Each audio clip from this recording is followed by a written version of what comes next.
Hey everyone! Today I'll be going over how to create a working name for bird species you don't know the name of. You can kind of think of a working name like a nickname that you create using bird characteristics you see and hear. The purpose is to use this working name as a placeholder until you later identify the species. In order to start the process of creating a bird name, you're going to want to write down some observations about the bird you're giving the name to. There are 5 different things you should be taking notes down about. 1. Most distinct colors on the bird's body. 2. Other colors on the more specific parts of the bird's body. 3. Bird size and shape. 4. Call and sound descriptions. And 5. Bird behaviors. Go ahead and set up your journal by drawing a line down the middle of the page.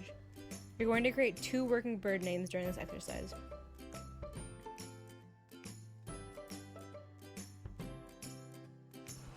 Okay, this can be bird 1. Let's practice before we go outside. Take a second to make characteristic observations about this bird.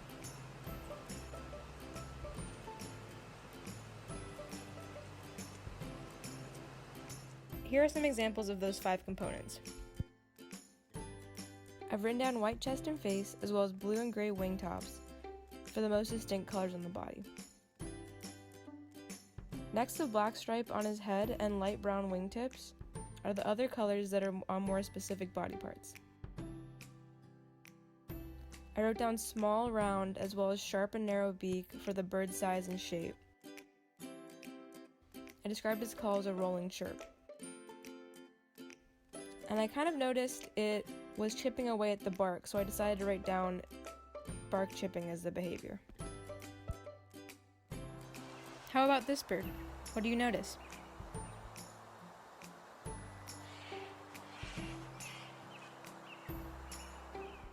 For this bird's most distinct colors, it was obvious it had a red and orange chest.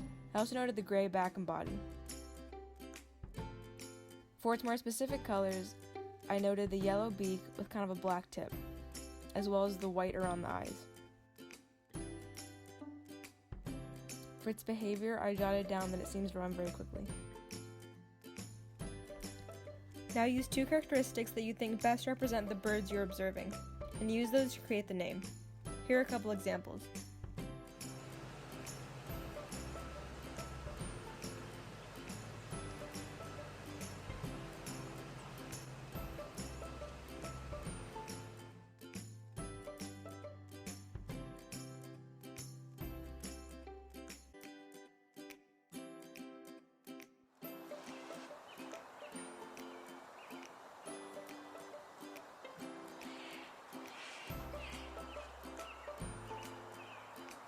What's cool about this activity is sometimes when you're creating a working name, it can actually come close to the name of the bird. In some cases, birds are actually named after the characteristics you see and hear. For example, you might notice that a red-winged blackbird has red wings on a black body. So if you name it after its characteristics, you might end up getting the name of the bird itself. Now that you have an understanding of how to create a working name, I want you to go outside and try this yourself. Grab your journal and a pen, find a sit spot, and create observations so you can use those to create your own working name. For more Bird School Project resources, check out our website or follow us on social media.